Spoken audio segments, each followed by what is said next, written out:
चलिए आज धनिया की पाठशाला करते हैं, जहाँ आज हम चर्चा करेंगे धनिया के उत्पादन को लेकर, धनिया के फंडामेंटल्स की, कीमतों में क्यों उतार चढ़ाव होता है और साथ साथ इस उतार चढ़ाव को रोकने के लिए और इसको कम करने के लिए, इसके असर को कम करने के लिए आप क्या कर सकते हैं।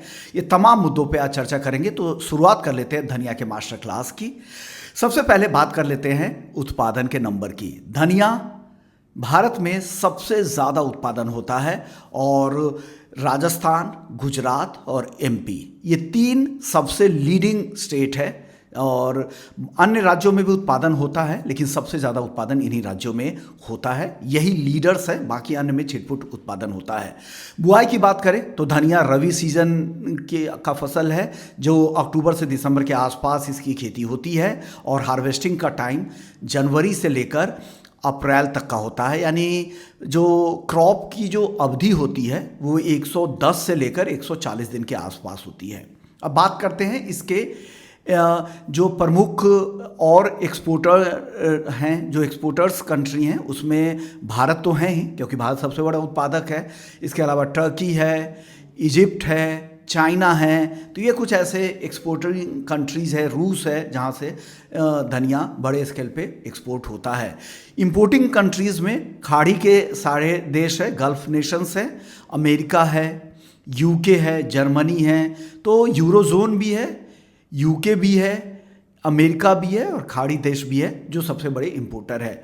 अब इसका इस्तेमाल कहाँ होता है? मसाले के तौर पे तो हम सभी जानते हैं कि इसका इस्तेमाल होता है, लेकिन जैसे जैसे इसका दायरा बढ़ता जा रहा है, वैल्यू एडेड प्रोडक्ट्स भी इसके बहुत सारे आ रहे हैं। इसके अलावा धनिया तेल है, ओलियो रेजिन्स है, जहाँ पे ये इसके इस्तेमाल होते हैं, सॉसेज में होते हैं, मीट प्रोडक्ट्स में होते हैं, डाइजेस्टिव मेडिसिन्स है वहाँ पर होते हैं, और साथ साथ फ्लेवरिंग एजेंट के तौर पर भी धनिया काम करता है। तो बहुत सारे ऐसे प्रोडक्ट आजकल धनिया के आने लगे। वैल्यू एडेड प्रोडक्ट में काफ़ी ज़्यादा इनोवेशंस भी हो रहे हैं।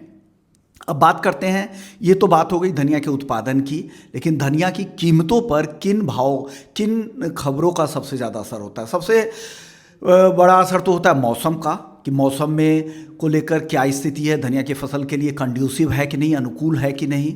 फिर इसकी बुआई को लेकर, इसके फ्लावरिंग से लेकर कटाई तक को लेकर क्या स्थिति है।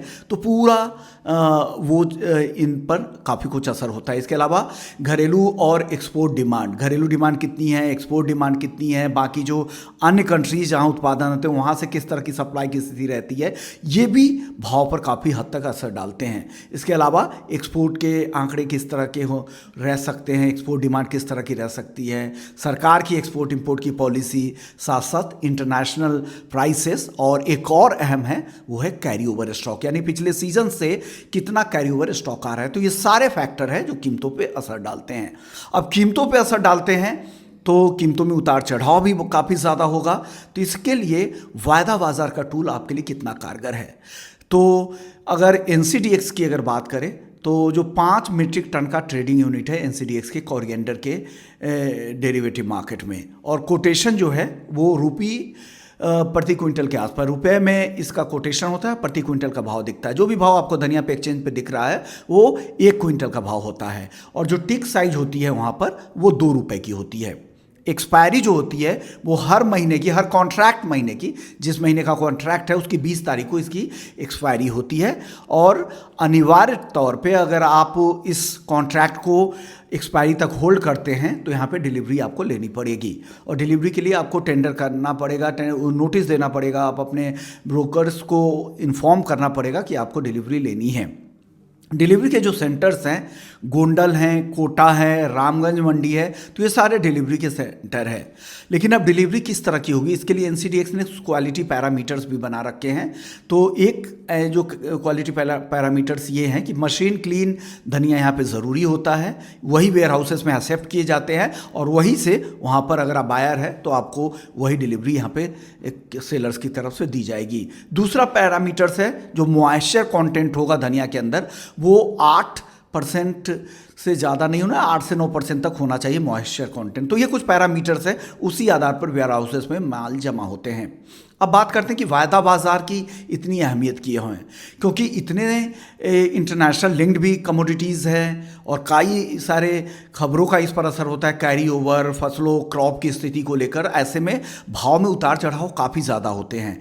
ऐसे में किसान, ट्रेडर्स या किसी भी वैल्यू चेन के किसी भी हिस्से में लोग, प्रोसेसर हो, फैक्ट्री वाले हो, इंडस्ट्रीज़ हो, सब इस भाव को लॉक कर सकते हैं और अपने रिस्क को कम कर सकते हैं।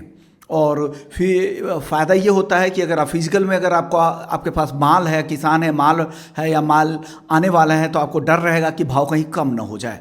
तो ऐसे में आप अपने वायदा बाज़ार के ज़रिए उस भाव को लॉक कर सकते हैं। अगर कम होने का डर है तो आप वहाँ पर शॉर्ट की पोजीशन बना लीजिए। अगर गिर गया तो शॉर्ट की पोजीशन से आपको कमाई हो जाएगी, अगर नहीं गिरा तो आपके पास तो स्टॉक्स हैं ही, उसके दाम बढ़ेंगे, उससे आपकी कमाई हो जाएगी। तो इस तरह से आप छोटे से एक मार्जिन भरकर इसकी ट्रेडिंग वायदा बाज़ार में कर सकते हैं। क्योंकि वायदा बाज़ार में आपको पूरा पैसा तो देना नहीं पड़ता है, तो एक इनिशियल मार्जिन देकर और कुछ और एक्स्ट्रा एडिशनल मार्जिन के साथ साथ आप यहाँ पर अपनी पूरी पोजीशन को लॉक कर सकते हो। ये एक बड़ा फ़ायदा यहाँ पर होता है। इसीलिए यहाँ पर रिस्क मैनेजमेंट का एक बेहतर टूल माना जाता है और साथ साथ पूरे वैल्यू चेन को आपको जोड़ के रखता है और मजबूत जो डिलीवरी सिस्टम होती है उससे आपको काफ़ी हद तक फ़ायदा भी होता है। जैसे आप एक्सपोर्टर है, आपको एक्सपोर्ट करना है यहाँ पे, तो आप हर भाव पे तो एक्सपोर्ट नहीं कर सकते। फ्यूचर में क्या होगा आपको पता नहीं है, इतनी अनसर्टेनिटी है।